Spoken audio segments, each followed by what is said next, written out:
क्या आप जानते हैं कि आप हर दिन हजारों बार मरते हैं? जी हाँ, आपने सही सुना। आप अभी इसी वक्त ये वीडियो देखते हुए भी कई बार मर चुके हैं और फिर से जिंदा हुए हैं।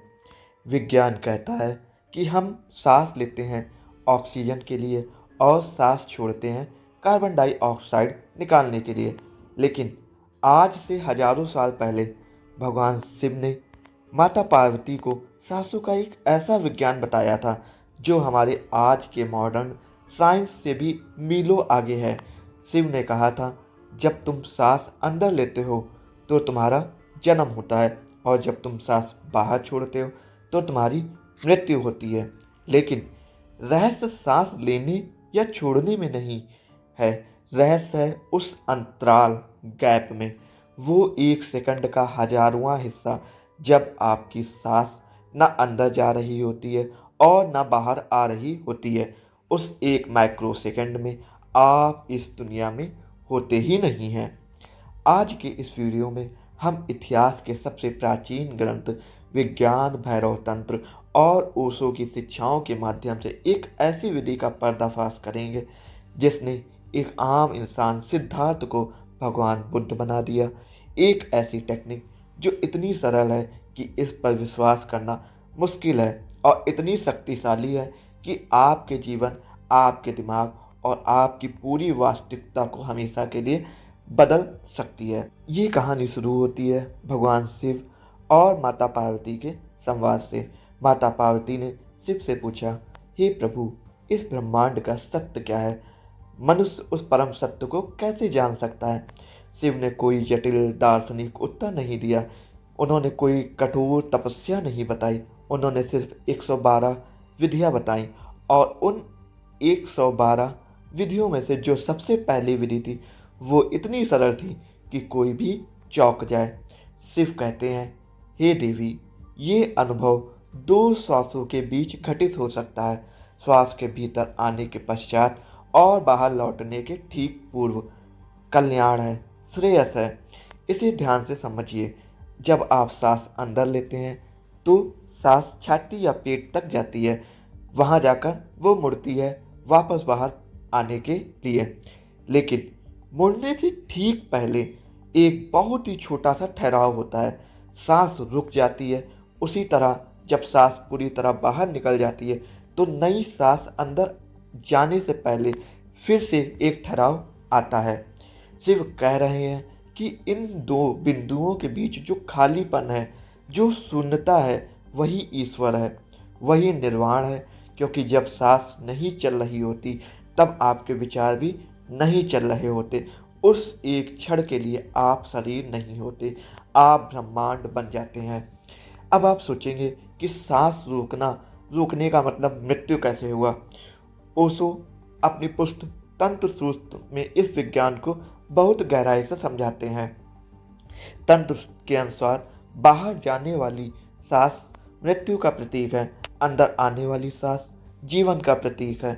जब आप सांस अंदर लेते हैं आप जीवन से भर जाते हैं, जब आप सांस बाहर छोड़ते हैं तो शरीर खाली हो जाता है। वह मृत्यु की अवस्था है।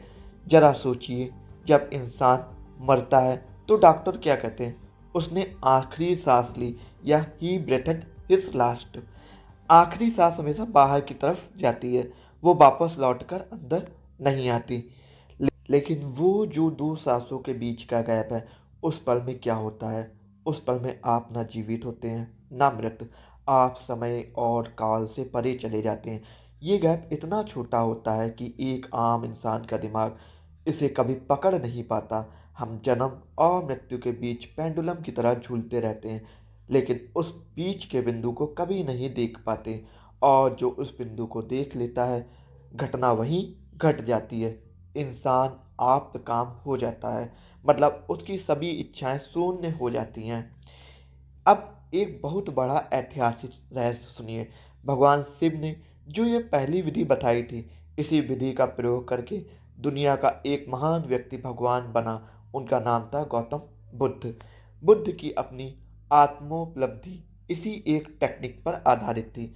बुद्ध धर्म में इस विधि को अन अनापान सती योग कहा जाता है। अनापान का अर्थ है सांस का अंदर आना और बाहर जाना, और सती का अर्थ है होश। लेकिन यहाँ एक बहुत बड़ा ट्विस्ट है। बुद्ध ने अपने शिष्यों को कभी अंतराल या गैप या उस शून्यता के बारे में नहीं बताया। क्यों? बुद्ध ने सिर्फ इतना कहा, अपनी आती और जाती सांस को देखो। सांस अंदर जाए तो उसके साथ अंदर जाओ, सांस बाहर आए तो उसके साथ बाहर आओ। बुद्ध ने बीच के गैप का जिक्र क्यों नहीं किया? ओशो इसका बहुत ही मनोवैज्ञानिक कारण बताते हैं। बुद्ध बहुत साधारण और सीधे साधे लोगों से बात कर रहे थे। इंसानी दिमाग बहुत लालची होता है। अगर बुद्ध कहते कि दो सांसों के बीच के गैप को ढूंढो, वहाँ निर्वाण है, तो लोगों का अहंकार तुरंत एक्टिव हो जाता। लोग सांस को भूलकर उस गैप को खोजने में पागल हो जाते। वो भविष्य की सोचने लगते कि कब वो गैप आएगा और कब मुझे जान मिलेगा। और जहाँ भविष्य है, जहाँ चाहत है, वहाँ ध्यान घटित नहीं हो सकता। इसलिए बुद्ध ने विधि का आधा हिस्सा ही बताया। उन्होंने कहा, तुम सिर्फ सांस को देखो। बुद्ध जानते थे कि अगर इंसान पूरी सजगता से सांस को देखता रहेगा तो एक दिन अचानक अनजाने में ही वो उस गैप में गिर जाएगा। जब संसार भूल जाएगा और सिर्फ सांस का बोध बचेगा, तब वो शून्य खुद ब खुद प्रकट हो जाएगा। इस एक विधि के सहारे सदियों तक समूचा एशिया, तिब्बत, चीन, जापान, वर्मा, श्रीलंका ध्यानी बनता रहा। लाखों करोड़ों लोग इस एक टेक्निक से निर्वाण को प्राप्त हुए। लेकिन इतिहास की सबसे बड़ी विडंबना देखिए, क्योंकि ये विधि बुद्ध के नाम से इतनी ज़्यादा प्रसिद्ध हो गई कि भारत में इसे पूरी तरह से बौद्ध विधि मान लिया गया। और इसी कारण से भारत के ही लोगों ने, हिंदुओं ने इस विधि से दूरी बना ली। उन्होंने इसे अपनाना छोड़ दिया।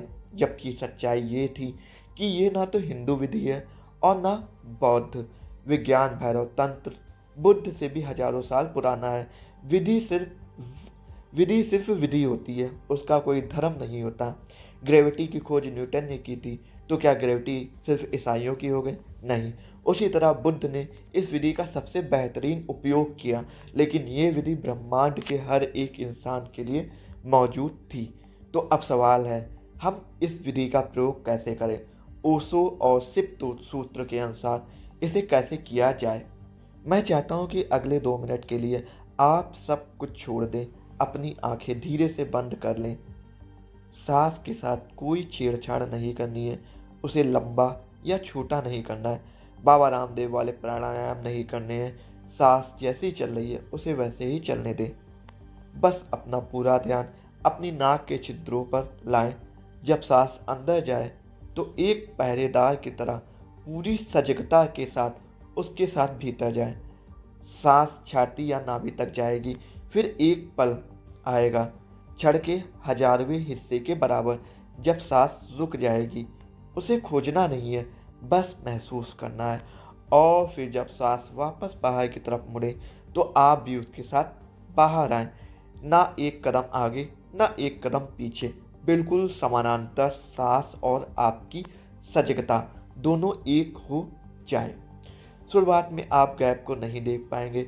आपको लगेगा कि सांस आई और तुरंत बाहर चली गई।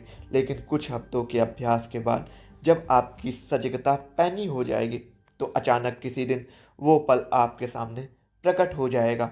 और जिस दिन वो ठहराव आपको महसूस हो गया, उसी क्षण आपकी सारी चिंताएं, सारा डिप्रेशन, जीवन और मृत्यु का डर हमेशा के लिए विदा हो जाएगा। दोस्तों, ओशो कहते हैं कि ये 112 विधियों में सबसे पहली विधि है। ये बहुत ही सरल लगती है, लेकिन ये यही इसकी सबसे बड़ी चुनौती है। हमारा दिमाग जटिल चीज़ों को जल्दी मान लेता है और सरल चीज़ों को नज़रअंदाज कर देता है। लेकिन याद रखिए, सत्य हमेशा सरल होता है। अगर आप भी ओशो के तंत्र सूत्र और विज्ञान भैरव तंत्र की 111 और विधियों के बारे में जानना चाहते हैं तो कमेंट में मुझे पार्ट 2 लिखकर ज़रूर बताएं। ये ज्ञान कोई आम ज्ञान नहीं है, ये वो चाबी है जिसे हजारों सालों छिपा कर रखा गया था। इस वीडियो को कम से कम अपने एक दो ऐसे दोस्त या परिवार के सदस्य के साथ शेयर करें जो जीवन में शांति की तलाश में है। शायद ये वीडियो उनके जीवन की दिशा बदल दे। चैनल को सब्सक्राइब करना ना भूलें और बेल आइकन ज़रूर दबाएं ताकि अगला रहस्य आपसे छूट ना जाए। मिलते हैं अगली वीडियो में, तब तक अपनी सासों के प्रति सजग रहें। हर हर महादेव।